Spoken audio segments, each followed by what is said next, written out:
Merci encore, Anne. Donc, Jérôme Chenal va nous présenter le projet African Cities Lab. Euh, J'en dis pas plus.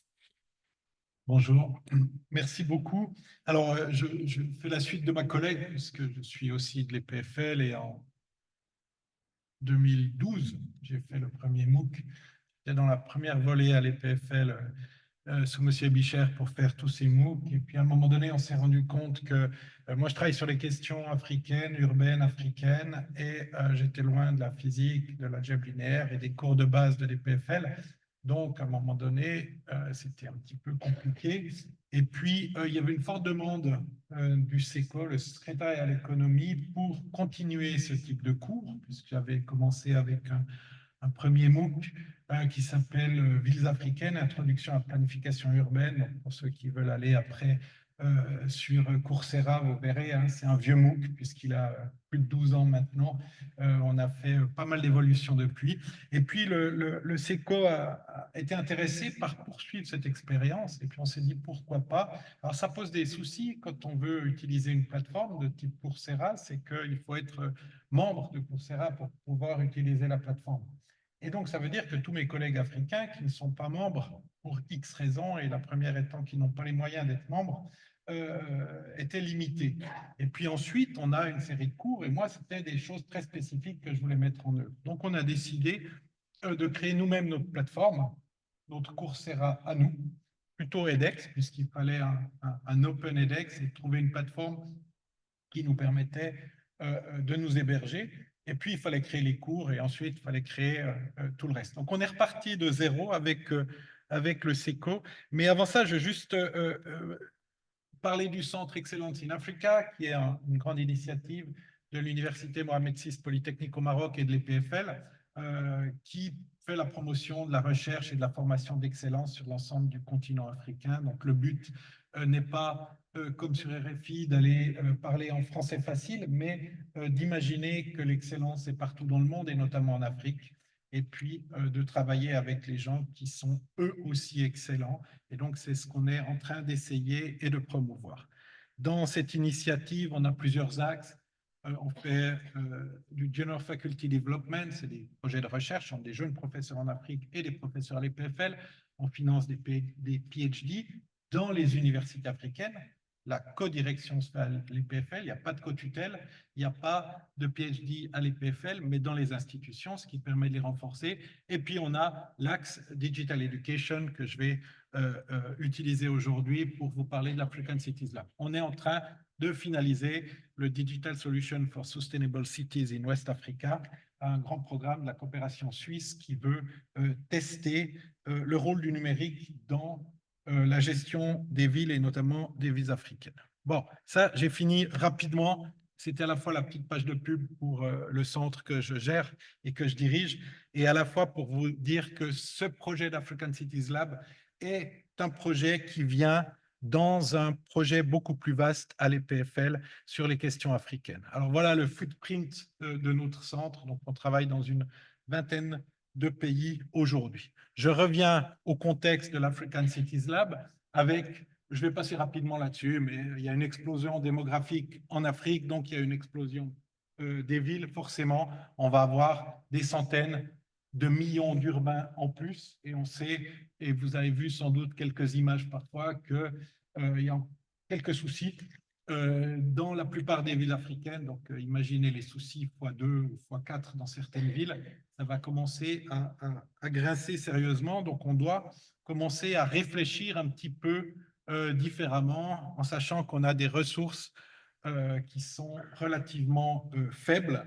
Et il faut le dire, personne ne veut investir sur les académies ou même sur la formation. Hein. Donc, on veut bien aller faire des autoroutes et des grandes infrastructures, mais aujourd'hui, il y a très, très peu qui investissent sur le savoir. Donc, c'est le challenge qu'on a fait. On est allé voir le SECO en leur disant « Ah, ce serait bien qu'on fasse une plateforme avec des cours. » On est allé chercher les universités qui, sur le continent, nous paraissaient les plus adaptées et celles qui avaient déjà une petite expérience dans ce domaine-là. Hein, donc, on est allé chercher plutôt les victoires faciles plutôt que les complications. Je fais une petite parenthèse là-dessus parce qu'on vient d'avoir une évaluation et l'évaluateur a dit oui, mais ils sont allés chercher les gens qu'ils connaissaient. Forcément, on est allé chercher les gens qu'on connaissait parce que quand vous commencez à zéro un projet, c'est beaucoup plus simple d'aller vers les gens avec qui vous avez déjà travaillé plutôt que d'inventer ou de faire un sondage, un ranking avec toutes les universités. De plus, puisque c'est mon domaine de prédilection, si je ne connaissais pas mes collègues alors que moi-même je suis spécialiste sur les questions de villes africaines, ben, j'aurais un petit souci. Donc voilà. Donc on est allé au plus facile. Pourquoi? Parce que quand on monte une plateforme entière, des cours et des formations, c'est suffisamment complexe pour ne pas encore rajouter des degrés de complexité. Ça, pour moi, c'est un apprentissage, mais c'est aussi quelque chose d'extrêmement important, c'est qu'il faut aller au plus simple à chaque fois, parce que le plus simple est déjà extrêmement compliqué. Je vous l'ai dit, on a fait une plateforme. Après la plateforme, il faut mettre du contenu. Puis après le contenu, il faut l'utiliser. On s'est dit, on va faire l'ensemble de l'écosystème. Et puis, le SECO nous a accompagnés. Il nous a mis à disposition pour les 3 ans du projet 3,2 ou 3,3 millions de francs suisses. Donc, c'est un projet quand même assez important. Deuxième enseignement, demander beaucoup d'argent parce que le temps passé pour des petits projets ou des gros projets est à peu près le même. Donc là, on l'a vu avec ce type de bailleur, finalement, on a réussi à négocier un gros projet parce qu'on avait un menu assez copieux à faire.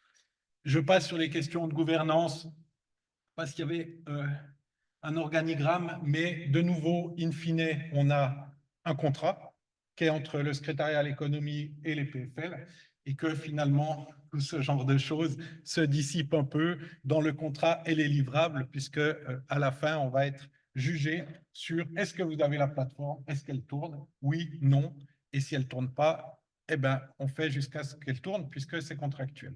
Donc, il y a tout des aspects, je dirais, il y a 2 choses qui sont extrêmement importantes. C'est qu'il y a l'aspect contractuel qui est non négociable et qui n'est pas toujours aligné avec ce qu'on devrait faire ou avec les idées qu'on a et qu'on essaie de promouvoir.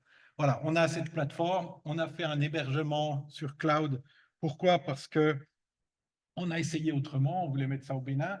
Et puis, on s'est rendu compte que pour avoir la même connexion que j'ai aujourd'hui à Lausanne à la maison, il fallait un budget de 10 000 euros par mois. Pour ma connexion Swisscom à, je ne sais pas, 100 euros ou je ne sais pas combien, à 80 euros peut-être le maximum. Donc, c'était juste pas possible. Et donc, on a dû trouver des solutions techniques. On a commencé à mettre des MOOC et puis on a commencé ça c'est les producteurs de MOOC, et on a commencé aussi à discuter la propriété de ces MOOC. Et là, on l'a fait aussi avec les collègues les PFL. Et phénomène intéressant, c'est qu'on s'est rendu compte que celui qui enseigne l'algèbre linéaire, par exemple, je ne veux pas dénigrer l'algèbre linéaire, mais ça fait quelques années que ça n'a pas bougé. Bon, donc la plus-value de l'enseignant, elle est vraiment dans la manière dont il va enseigner cette algèbre linéaire. Alors que moi, sur les questions de ville africaine, ce n'est pas la manière dont j'enseigne, un peu quand même, mais c'est surtout sur ce que je vais dire. Et donc, on a des relations finalement très différentes à nos propres cours. Et moi, je militais pour qu'on puisse utiliser toutes les vidéos de manière, et les transformer les cours totalement. Et j'étais tout seul. Bon, ça viendra. Et je me disais que peu importe si quelqu'un prend toutes mes vidéos et donne son cours à Ouagadougou en utilisant mes vidéos, eh ben, heureusement, il y aura quelqu'un à Ouagadougou qui aura des bonnes vidéos. C'est pas grave s'il ne me cite pas, c'est pas grave s'il me pompe même tous mes trucs. Si cette qualité, moi j'ai fait ça sur le temps de l'EPFL, c'est de l'argent public de la Suisse, et donc si cette qualité, à un moment donné, on peut imaginer que ce soit quelque chose d'assez universel. Mais on n'est absolument pas d'accord sur ce genre de choses. Juste pour montrer, donc on a une plateforme, African Cities Lab, tout aligné.org, vous pouvez aller regarder. Et puis, on a commencé à mettre du contenu. Et maintenant, qu'est-ce qu'on doit faire encore? C'est qu'on on est en train d'imaginer comment est-ce qu'on utilise ce contenu. On a fait des formations hybrides et puis on encourage aussi nos partenaires à utiliser le contenu qu'ils ont eux-mêmes créé et qu'on a mis en ligne pour qu'ils puissent le réutiliser, notamment dans un master exécutif au Maroc en Smart Cities. Alors ça, c'est encore un truc très long à faire parce que sincèrement, juste pour mettre en 3 ans pour faire une plateforme, c'était un peu court. Faire du contenu et puis maintenant, comment je vais faire avec ce contenu tout en essayant de négocier les droits d'auteur, les copyrights et ce genre de choses. Et là aussi, on a demandé à des partenaires externes. Ils ont fait un call, ils ont pu véritablement répondre à ce call. Et on se rend compte qu'on n'a pas les mêmes visions. Et pour l'instant, ce qu'on doit encore régler aujourd'hui, c'est justement cette question de l'open où certains aimeraient faire du business avec leurs propres cours et d'autres aimeraient totalement laisser ça ouvert. Voilà, je m'arrête ici. Merci. Merci, Jérôme. Une question ou deux à lui adresser avant la quatrième Lightning Talk.